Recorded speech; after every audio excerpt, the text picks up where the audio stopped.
Muito bem. Deixa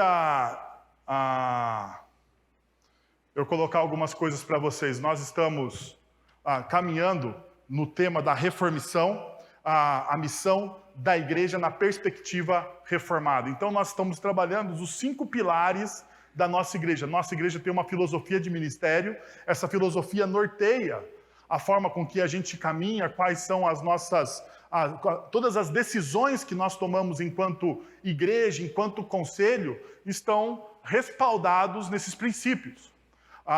Então, deixa eu te mostrar um rápido resumo do que a gente viu até agora. A missão da igreja é a razão pela qual a igreja existe.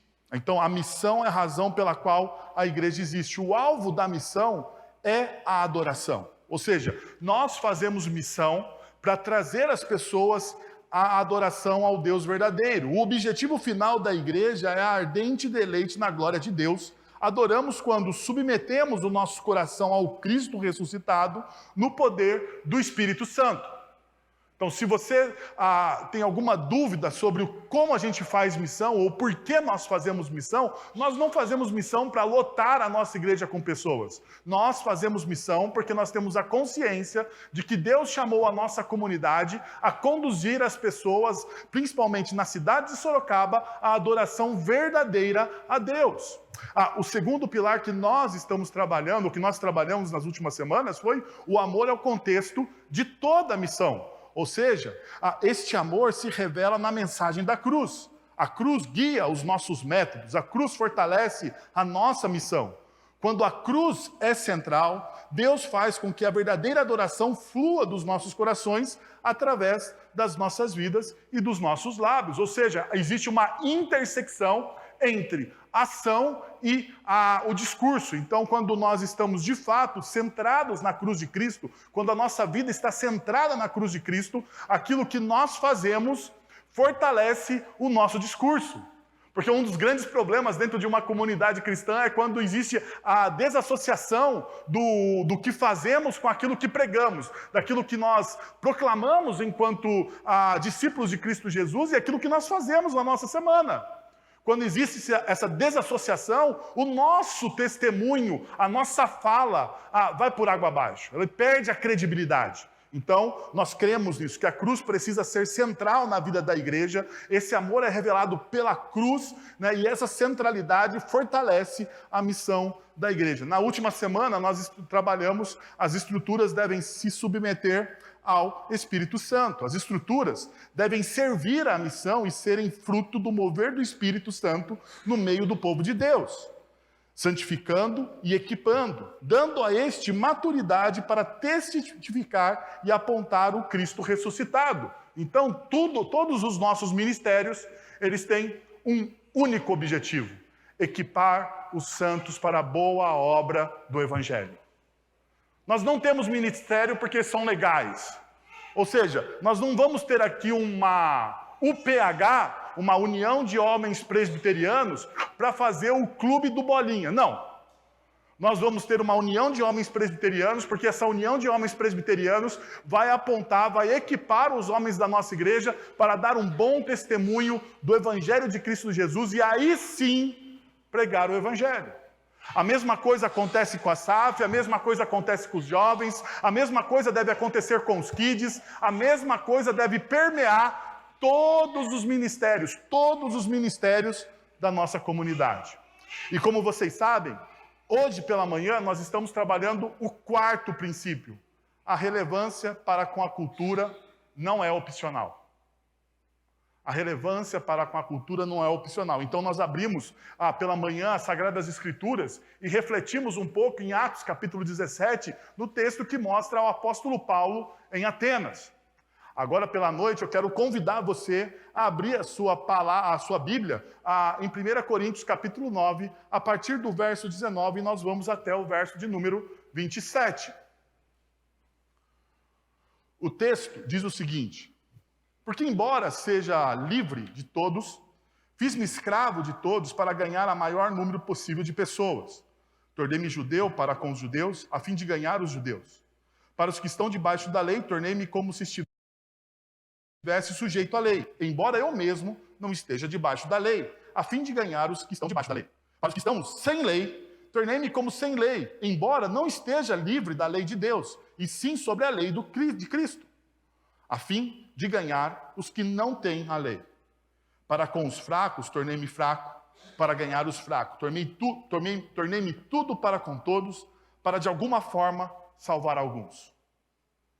Faço tudo isso por causa do Evangelho, para ser co-participante dele. Vocês não sabem que de todos os que correm no estádio, apenas um ganha o prêmio? Corro de tal modo que alcancem o prêmio.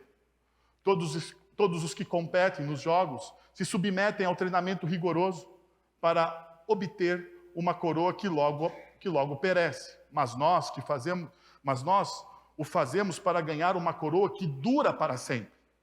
Sendo assim, não corro como quem corre sem alvo, não luto como quem esmurra o ar, mas esmurro o meu corpo e faço dele meu escravo, para que, depois de ter pregado aos outros, eu mesmo não venha a ser reprovado. Veja, o apóstolo Paulo, deixa eu dar um rápido contexto para você do texto aqui de Coríntios. Você sabe que a igreja de Corinto é uma igreja plantada pelo apóstolo Paulo. No entanto, essa é uma das igrejas que mais deu trabalho ao apóstolo Paulo. Por quê? Porque essa igreja, em determinado momento da sua história, vai duvidar da autoridade apostólica do plantador.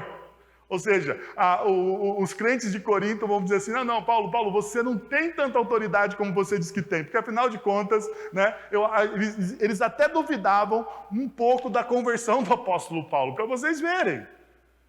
E era uma igreja extremamente complicada. Imagine uma igreja complicada.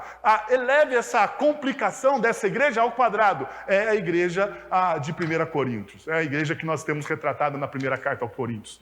Porque apesar deles pensarem serem altamente espirituais, e nós veremos isso quando você lê a carta aos Coríntios, você percebe essa realidade. Você percebe que eles têm uma visão meio distorcida deles mesmos. Eles se acham o suprassumo da espiritualidade. As pessoas mais crentes que pisaram na face da terra. No entanto, dentro da igreja, haviam casos escabrosos de moralidade. Não só de moralidade, mas haviam casos complicadíssimos onde as pessoas faziam divisões.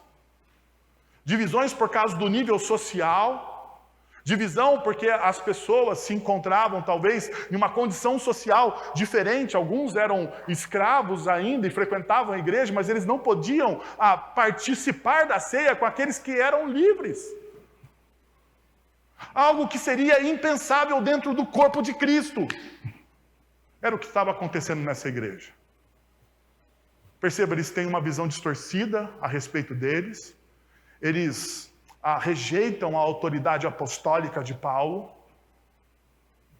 Mas uma das coisas mais interessantes quando você lê a carta aos Coríntios, tanto a primeira quanto a segunda carta que nós temos nas Sagradas Escrituras, nós percebemos que o apóstolo Paulo ama essa igreja que ele gerou.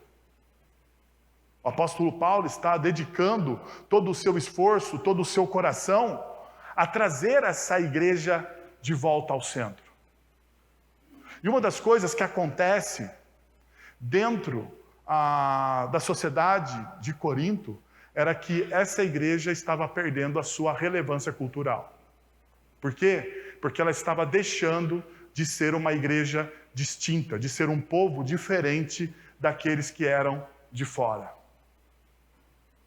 Eles estavam deixando de ser. Por questões éticas, morais, e até mesmo por dissolver o Evangelho de Cristo Jesus. E quando você tem isso dentro de uma comunidade cristã, você perde a sua relevância. Então, Paulo, ao escrever essa carta, ele está resgatando, ou tentando resgatar isso entre os coríntios. E deixa eu mostrar para vocês como Paulo faz isso, como Paulo tenta resgatar a relevância de ser um discípulo de Cristo em uma sociedade tão plural quanto a sociedade de Corinto. Nós precisamos nos lembrar que a cidade de Corinto ela está inserida no mundo greco-romano. Em Corinto haviam vários templos. Na verdade, nesta época, Corinto tinha se tornado maior do que Atenas. Corinto, então, neste momento onde Paulo está escrevendo essa carta, ela é praticamente a grande capital do Império Romano. Um grande centro cultural, um grande centro universitário, podemos dizer assim, de conhecimento. E um grande centro, muito mais do que cultural e universitário, porque havia uma concorrência com Atenas, mas ela era um grande centro comercial. Muito dinheiro rodava, circulava pela bolsa de valores da igreja ou da cidade de Corinto. Muito dinheiro. Muito comércio, um comércio muito forte. Então é nesse contexto que o apóstolo Paulo está resgatando a integridade e a relevância de ser um discípulo de Cristo Jesus. Perceba, existem pontes muito importantes com a nossa realidade aqui. Com a nossa realidade. E são essas pontes que eu gostaria de demonstrar para vocês alguns princípios. O primeiro, a relevância do discípulo revela-se na disposição de migrarmos do eu para o outro. Então, a relevância de um discípulo revela-se na disposição desse discípulo migrar do eu para o outro. Veja o que o texto está dizendo no verso de número 19 que nós lemos. Porque, embora seja livre de todos, fiz-me escravo de todos para ganhar o maior número possível de pessoas. Veja o que Paulo está dizendo. Paulo vai dizer explicitamente: eu sou livre. Eu sou livre. Eu posso fazer isso. Você vai ver isso dentro da carta de 1 Coríntios. Você vai ver Paulo repetindo várias vezes essa realidade. Eu sou livre, em Cristo Jesus eu sou livre. Em Cristo Jesus não existem amarras. Em Cristo Jesus, porque Cristo Jesus nos libertou para a verdadeira liberdade. Isso vai acontecer várias vezes dentro do contexto de 1 e 2 Coríntios. E isso acontecia porque em toda a igreja existe aquela polícia da moralidade. E em 1 Corinto e em Coríntios não era diferente. A igreja de Corinto tinha essa polícia da moralidade e tentavam cercear a liberdade das pessoas. Agora, veja o que Paulo está dizendo. Eu sou livre. Eu sou livre. Talvez esse seja o maior slogan da nossa cultura hoje. Não é? Liberdade. Liberdade. Eu não estou falando de movimento político, pelo amor de Deus. Eu estou falando de liberdade, daquela liberdade ao qual você não precisa prestar contas para absolutamente ninguém. A sociedade pós-moderna, a sociedade a qual nós estamos inseridos, a nossa cultura, ela preza muito pela privacidade e pela liberdade. Você não precisa prestar contas para absolutamente ninguém. Nós somos altamente individualistas. Nós nos tornamos ilhas. Então, aquilo que eu faço não importa para o outro. Aquilo que eu faço só importa para quem? Para mim. Para mim. Eu sou livre. Uma autora, a Elaine, agora o sobrenome da Elaine eu não vou saber pronunciar aqui sem engasgar. Então, a Elaine, ok? Ela vai dizer o seguinte, no seu livro Ídolos do Coração. Ídolos do Coração. Ela vai dizer assim: considerando-se a história da humanidade, duvido que apenas eu tenha esse problema. Não é preciso ser um exímio historiador para observar que, salvo raras exceções notáveis, o ser humano costuma escolher servir a si mesmo. Sempre faz escolhas conforme seus desejos egoístas. Edwards, ele está falando de Jonathan Edwards, ela está citando Jonathan Edwards, observou: o coração nunca opta pelo que é correto, nem faz uma escolha livre do amor próprio. O coração nunca opta por aquilo que é correto, nem faz uma escolha livre de amor próprio. Podemos observar esse fato porque a humanidade não é famosa por escolher amar a Deus e o próximo de todo o coração. Por que nós fazemos bondades? Uma das coisas que as pessoas sempre me perguntam, pastor, tudo bem, vocês dizem muitas vezes que as bondades distintas, longe de Deus, não são bondades consideradas por Deus, são, na verdade, maldades. E por que isso? Porque toda bondade que nós fazemos essa bondade por um impulso egoísta. O impulso de sermos o quê? Amados. Essa é uma verdade. E o que a Elaise está mostrando aqui no seu livro Ídolos do Coração é exatamente essa realidade. A bondade que nós fazemos muitas vezes, ela está ligada ao nosso instinto de liberdade e à necessidade da gente ser o quê? Amado, adorado, conhecido, reconhecido. É isso que nós desejamos. Perceba, as mídias sociais potencializaram essa realidade para nós. Você posta uma foto e a coisa que você mais deseja é o quê? É o like no final do dia, né? E você faz até uma competição com aquelas pessoas que você conhece, quem ganhou mais likes, quem foi mais interativo, o que você conquistou de reconhecimento por aquilo. Por aquilo. É todo um impulso voltado para o eu. Agora veja o que o Paulo mostra para a gente no texto. Ele vai dizer assim, olha, eu sou livre, mas por vocês eu escolho ser escravo. E aqui existe a tensão. Liberdade ou permanecer escravo de Cristo por amor aos outros. A pergunta que eu tenho para fazer para você é o que você escolheria? Você escolheria a liberdade ou se tornar o escravo de Cristo por amor aos outros? Você buscaria a sua liberdade? Ou por você ou pelos outros? Você se tornaria alguém preso a Cristo, e ao invés de pensar em você, você pensaria em primeiro lugar no seu próximo. Ao invés de você buscar a glória para você, você buscaria a glória para o reino de Deus. Ao invés de você ser reconhecido e aplaudido, você buscaria a glória de Deus e potencializaria os dons e talentos das pessoas que estão à sua volta. Qual seria a sua escolha?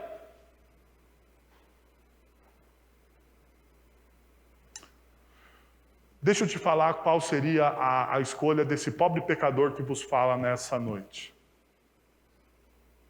Por mais difícil que pareça, a escolha que nós fazemos é a escolha do eu.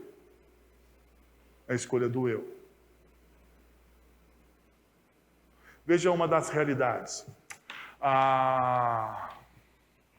Você, assim como eu, talvez muitos daqui da plateia são casados ou passam pela experiência, né? A maravilhosa experiência do casamento que eu recomendo para todo mundo que deseja deixar de ser menino para se tornar verdadeiramente adulto.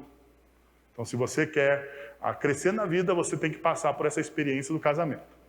Né? Deus fez isso, Deus nos deu essa experiência, né? A família, como forma de crescermos em maturidade. Deixa eu perguntar para os casados, existe a possibilidade dos dois obterem sucesso ao mesmo tempo, dentro de um casamento? Ou alguém vai ter que abrir a mão por um tempo dos seus sonhos, dos seus planos, dos seus projetos para que o outro cresça?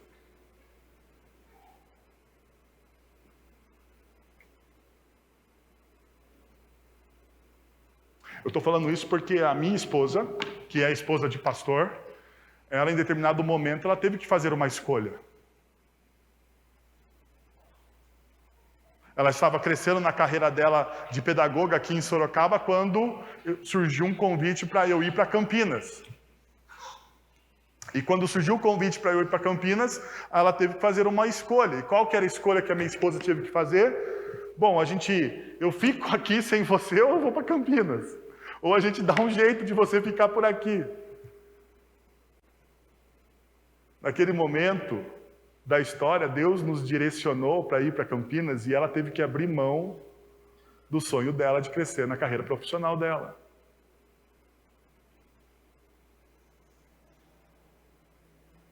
Isso faz parte da caminhada cristã, isso faz parte da nossa vida. Você precisa abrir mão para o outro.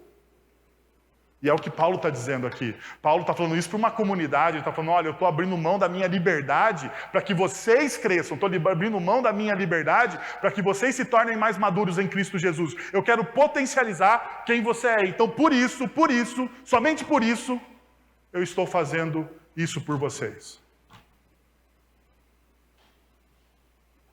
Talvez o grande problema no seu casamento, o grande problema com os seus filhos, o grande problema com os seus relacionamentos é que ao invés de você impulsionar pessoas, você é um sugador de pessoas. Você defrauda as pessoas. E como você defrauda as pessoas? Usando as pessoas. Porque é assim que a nossa cultura ensina que os relacionamentos devem funcionar. Defraudando, usando as pessoas, ao invés da gente potencializar aquilo que existe de melhor nelas. A comunidade de discípulos de Cristo Jesus é chamada pelo Cristo a amar o seu próximo como a si mesmo. Jesus ele vai dizer no Evangelho de João, ele vai falar, um novo mandamento lhes dou, mas não é novo, porque estava no Deuteronômio, né? Se você for ler as Escrituras, você vai perceber que não era novo, mas ele vai dizer, olha, um novo mandamento lhes dou, um novo mandamento eu estou dando a vocês, que vocês amem o teu próximo, como a si mesmo, e assim vocês serão reconhecidos como o quê? Como meu discípulo. Você abre mão das suas prioridades para priorizar o outro. Eu sei, esse discurso nunca é um discurso que lota comunidade, porque afinal de contas, na nossa sociedade pós-moderna, a gente gosta de ouvir sobre sucesso. E investir em pessoas talvez seja o fracasso.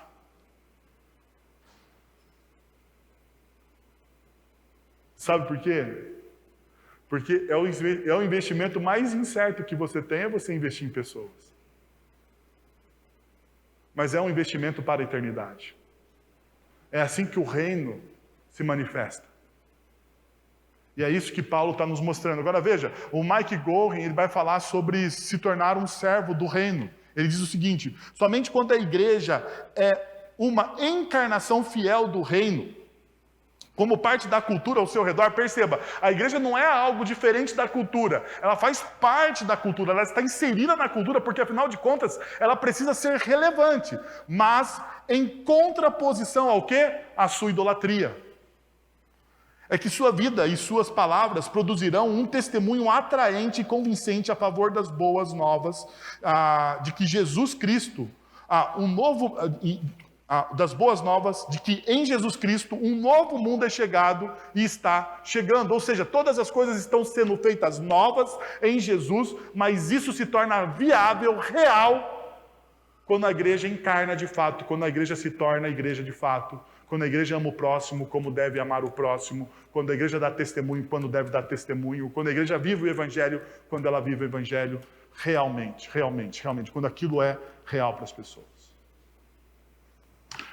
Paulo também nos dá um outro princípio muito importante nesse texto. Ele vai dizer o seguinte, a relevância do discípulo revela-se em ter o ponto de partida não em seu conhecimento, mas do outro, mas no conhecimento do outro. Então a relevância desse discípulo se revela onde? Quando você tem o ponto de partida, não no seu próprio conhecimento, mas no conhecimento do outro. Olha o que Paulo está dizendo. Tornei-me judeu para com judeus, a fim de ganhar os judeus. Para os que estão debaixo da lei, tornei-me como se estivesse sujeito à lei, embora eu mesmo não esteja debaixo da lei, a fim de ganhar os que estão debaixo da lei.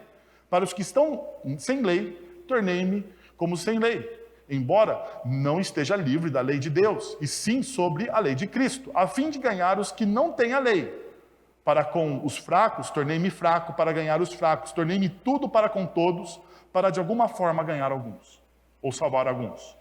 Agora, perceba, Paulo, por diversas vezes, ele vai dizer, tornei-me, tornei-me, tornei-me. Eu fui e fiz algo, abri mão de quem eu era, ou abri mão da minha individualidade, melhor dizendo, Paulo está falando isso, eu abri mão da minha individualidade para eu caminhar com essa pessoa. Tornei-me um judeu, tornei-me um religioso, tornei-me um moralista, um legalista, tornei-me sobre aquele que vive sobre a lei, tornei-me alguém que não tem lei, tornei-me alguém diferente daquilo que eu era anteriormente, e eu tornei-me também um fraco, um fracassado, um quebrado, simplesmente para ganhar essa pessoa. Perceba o que Paulo está fazendo aqui. Paulo, ele não parte do conhecimento dele. Paulo, ele parte do conhecimento de quem? Dos outros.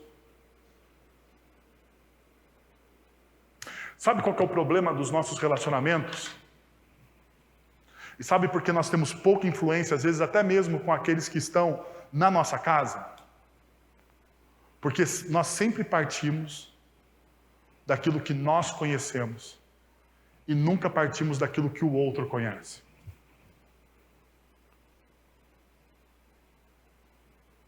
Vou dar um exemplo bobo para vocês. Como vocês sabem, eu tenho um filho de 8 anos, o Arthur.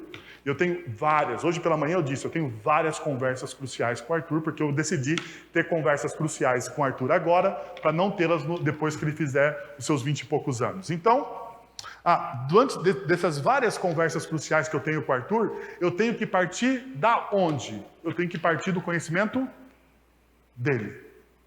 Por exemplo, não adianta eu abrir a Bíblia e falar, Arthur, aqui nesse texto, o auristo grego ele não vai entender, nem você vai saber, porque eu tenho um conhecimento específico sobre o que é um auristo, o verbo grego. Ou seja, se eu partir do meu conhecimento, eu vou transformar o coração do Arthur? De maneira nenhuma. Sabe por que, então, você não consegue transformar, às vezes, o coração da pessoa que está caminhando ao seu lado? Porque ao invés de você entrar na vida da pessoa, você quer transformar a pessoa à sua imagem e semelhança. É isso que você quer fazer. Ao invés de você fazer com que a pessoa cresça na direção daquilo que Deus está fazendo na vida da pessoa, você quer impor sobre a pessoa a sua vontade. E aqui está um erro. Paulo, em Efésios, vai dizer o seguinte, vocês devem ser suporte um dos outros. Eu sei, a gente usa muito errado, porque o texto diz, na verdade, suportai-vos uns aos outros. A gente pensa, não, eu tenho que suportar. E a primeira pessoa que a gente pensa nesse texto, quando a gente lê esse texto, é naquele irmão muito difícil, muito complicado da igreja, e você pensa, poxa, eu preciso suportar aquela pessoa, porque Paulo mandou eu suportar. Mas não é isso que Paulo está dizendo. Não é isso que Paulo está dizendo. Paulo não está dizendo para você suportar aquela pessoa que você tem dificuldade em suportar. Paulo está dizendo para você se tornar um suporte para as pessoas. Se você pegar o texto ali, que é o texto de Efésios, onde ele fala dos dons do Espírito Santo, o apóstolo está dizendo que você deve equipar, ajudar os santos aonde? No seu crescimento. Então você deve se tornar uma plataforma onde as pessoas possam se apoiar e crescer. Mas você não consegue fazer isso se você quer que as pessoas se tornem pequenas imagens suas.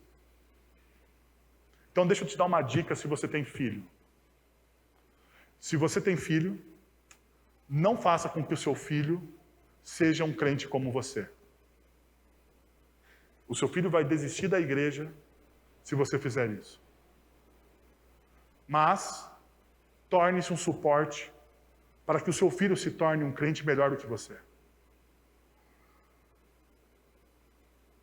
Eu quero que o Arthur descubra os dons, os talentos que Deus tem para ele, que não são iguais aos meus dons e aos meus talentos. Eu quero que o João ame a Deus mais do que eu amo a Deus. E eu quero que a Bia se torne freira, para não casar com ninguém. Brincadeira, meus irmãos. Não tem convento presbiteriano, infelizmente. Mas nós vamos formar a ordem das carmelitas da Rua Santa Clara da Igreja Presbiteriana, tá bom? Ai, Senhor, tenha misericórdia.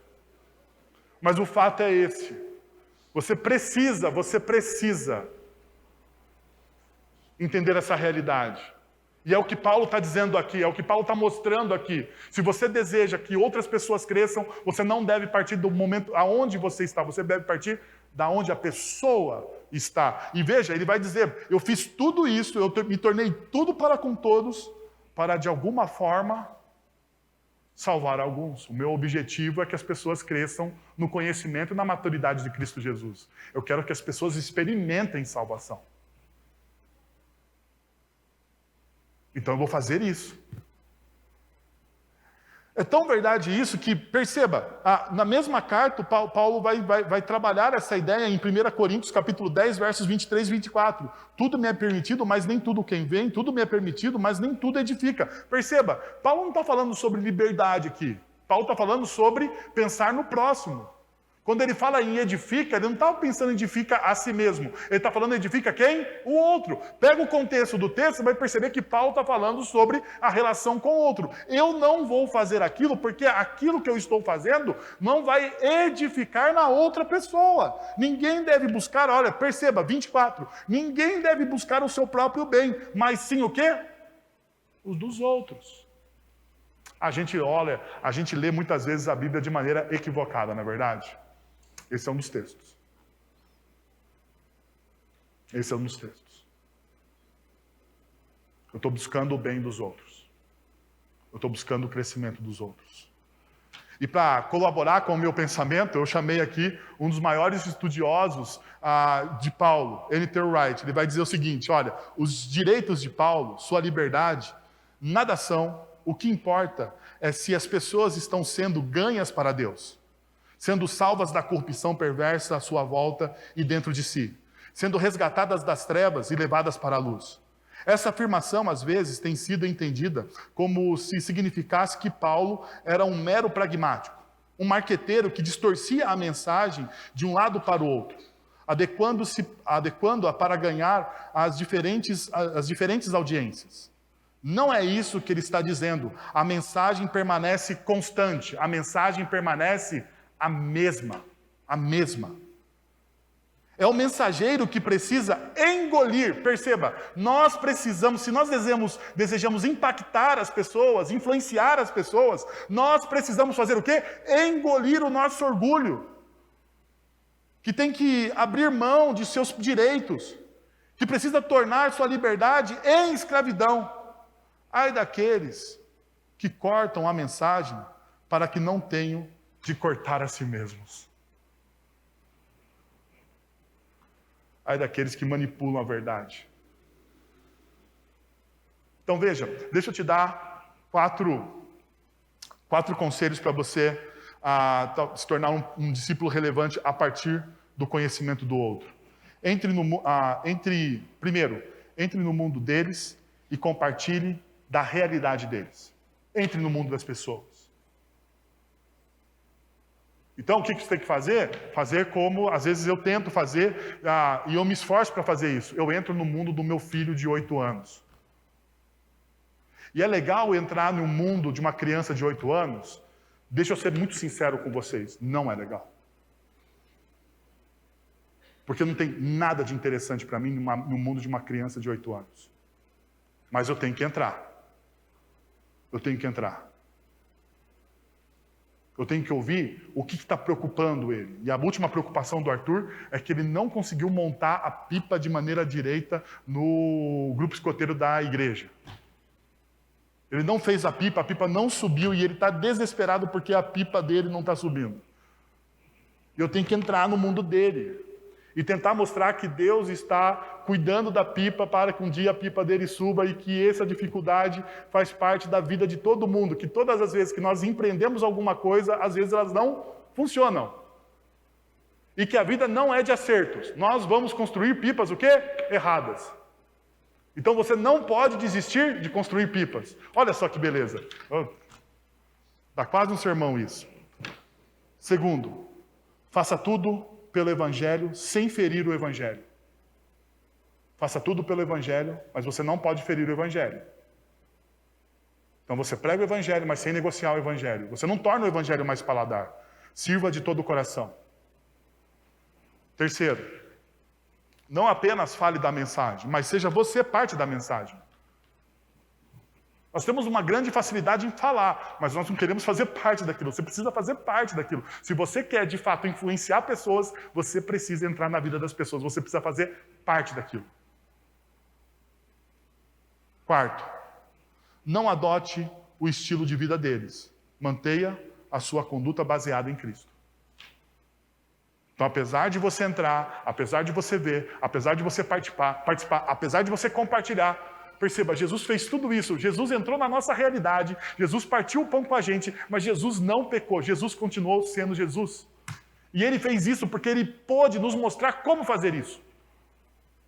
Entrar na vida das pessoas, ouvir as pessoas, ter empatia pelas pessoas, mas nós não precisamos negociar os nossos princípios e valores. Não precisamos.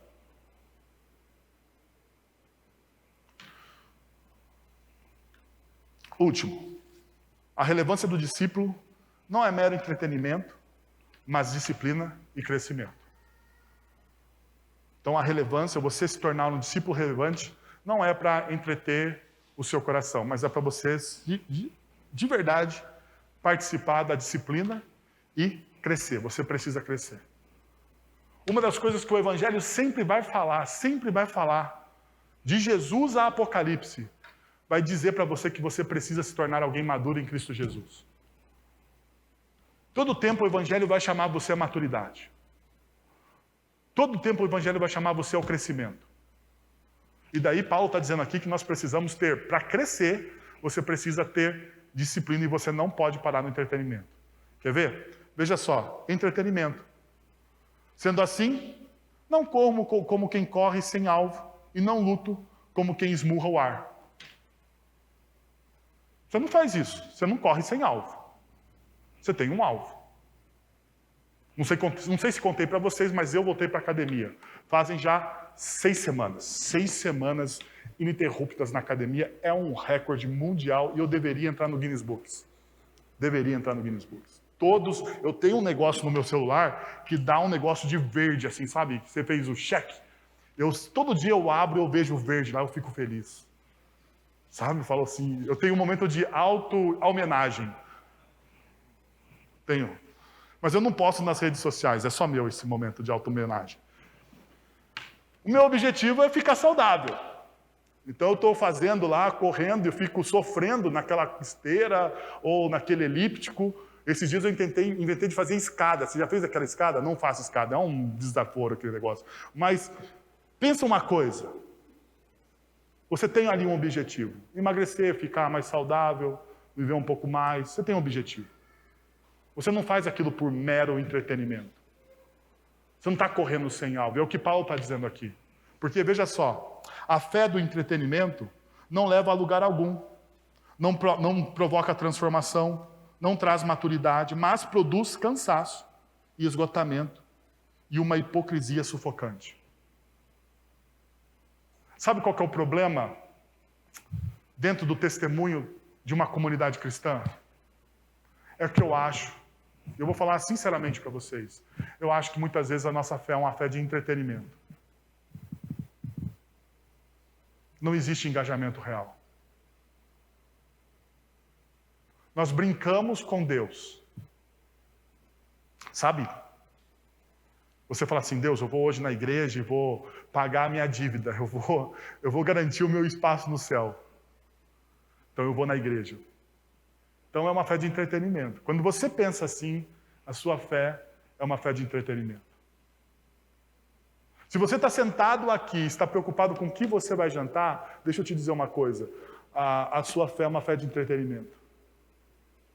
Se você está sentado aqui e os seus olhos não estão sobre a palavra de Deus, e você está preocupado com a segunda-feira, com a conta a pagar, seja lá qual for.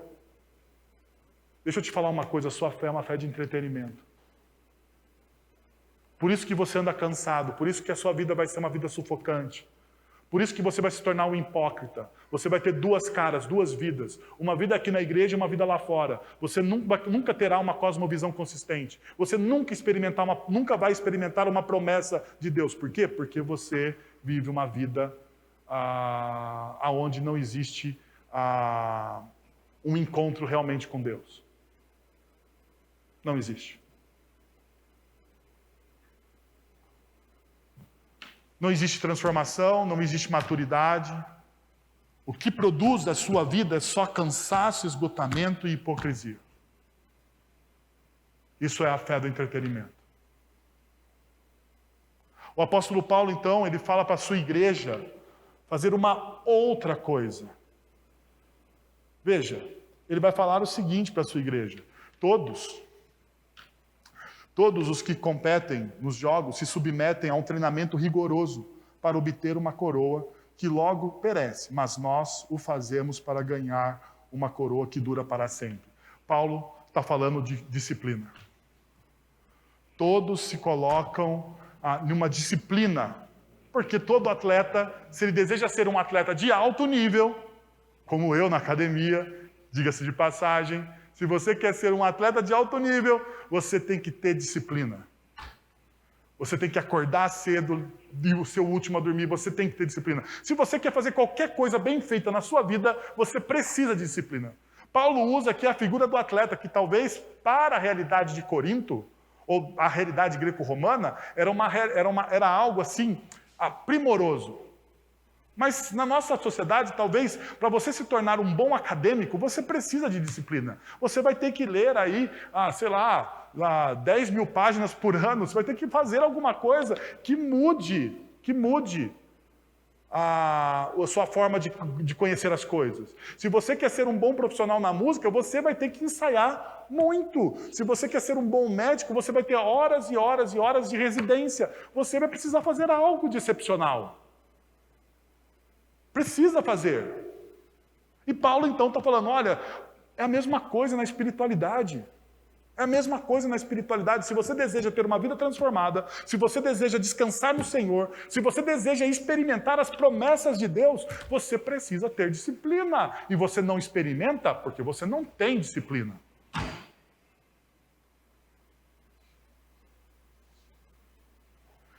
Veja, ele fala uma outra coisa. Ele diz o seguinte: eu esmurro meu corpo e faço dele meu escravo, para que depois de ter pregado a outros, eu mesmo não venha a ser reprovado.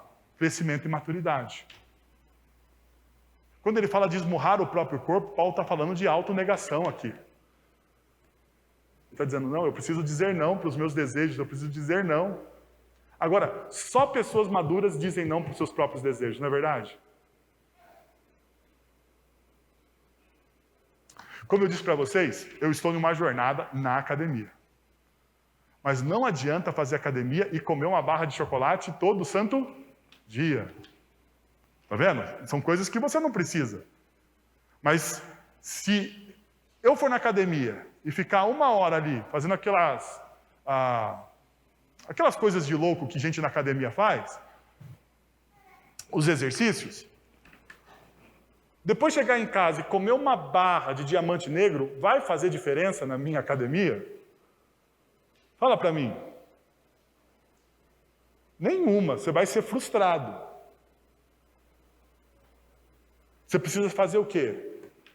Você ama o chocolate, mas você precisa dizer não. Não. Eu vou esmurrar o meu corpo até ele se tornar um escravo da minha disciplina. Mas quem consegue dizer não? Gente madura. Deixa eu te dar um exemplo bobo para você entender.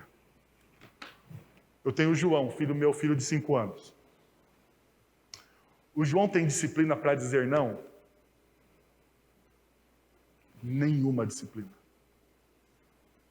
Na idade do João, ele pode fazer o que ele quer. Ele tem 5 anos, né? Então, Então ele pode misturar doce com chocolate, com tudo, e o bicho não engorda, de ruim que é. Adianta eu falar para o João, João, isso aqui que você está comendo faz mal, tem muito açúcar. Ele vai conseguir entender? Vai ter que chegar alguém maduro para dizer para o João que ele não pode almoçar chocolate, que ele tem que comer arroz e feijão, não é verdade? Tem que ser alguém maduro. Fala, João, olha só. No mundo perfeito, poderia ser chocolate, mas no mundo caído pelo pecado, como o nosso, não dá para ser chocolate. Não dá. Tem que ser arroz e feijão. E o papai está dizendo não para você, não porque o papai não gosta de você, não ama você. O papai está dizendo não para você porque o papai te ama. E só assim, então, gente madura diz não. Você quer crescer? Aprenda a dizer não para você mesmo. Você quer experimentar as promessas de Deus? Aprenda a dizer não para você mesmo. Deixa eu te dar 3 desafios e a gente encerra. Primeiro, você como um discípulo, está como uma discípula, mas como um discípulo de Cristo, tem se alimentado do Evangelho e migrado gradativamente do eu para o outro?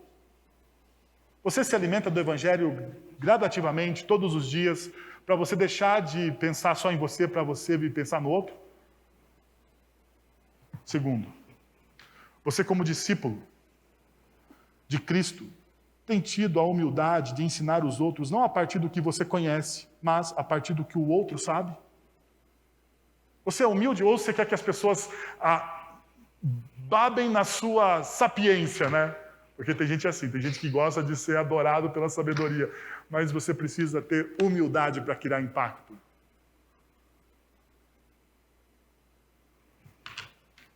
Terceiro, a sua fé em Cristo é mero entretenimento ou tem conduzido você à maturidade espiritual? Quero convidar você a fechar os seus olhos, vamos orar? Pai, nós estamos na Tua presença e nós queremos pedir ao Senhor, a Deus, que em nome de Jesus essas verdades entrem no nosso coração e a gente possa ser tomado pela ação do Teu Santo Espírito e transformado pela ação do Teu Santo Espírito. A verdade, Senhor, é que muitas vezes nós estamos cansados, ó Deus, sobrecarregados, porque nós envolvemos o nosso coração com coisas que não glorificam o Teu nome.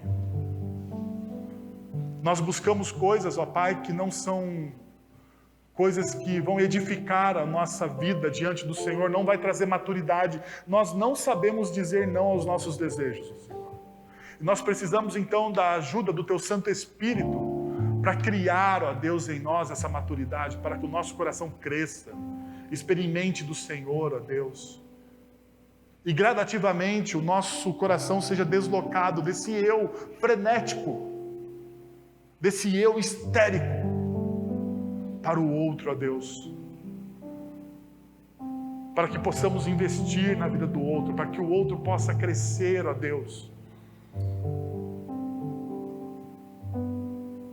Nos ajuda, Senhor, nos ajuda com os nossos casamentos, com os nossos relacionamentos, com os nossos filhos, com os nossos amigos. Nos ajuda, Senhor, a glorificarmos o Seu nome como pessoas que pregam o Teu Evangelho com paixão. Nós queremos a relevância, Deus, não para nós, não para sermos admirados, nós queremos nos tornar uma comunidade relevante para que o Teu nome seja exaltado, Senhor. Assim como o Senhor fez no passado com aquele pequeno grupo de discípulos. Homens que eram simples e muitas vezes despreparados. Ó Deus, faz a mesma coisa hoje com nós aqui, porque nós não somos muito diferentes daqueles do princípio, ó Deus. Nós não somos, Senhor. Sopra o Teu sopro sobre nós, ó Deus. Porque aqueles que são nascidos do Espírito, Pai, são como o Espírito. É o que nós oramos em nome de Jesus. Amém. Vamos receber a bênção do Senhor. Agora, irmãos, que a graça de nosso Senhor e Salvador Jesus Cristo, o amor de nosso Deus e Pai, o conselho, o consolo, o poder e a ação do Santo Espírito de Deus estejam sobre vocês agora e pelos séculos dos séculos. Amém. Uma boa noite, que você tenha uma semana abençoada em Cristo Jesus.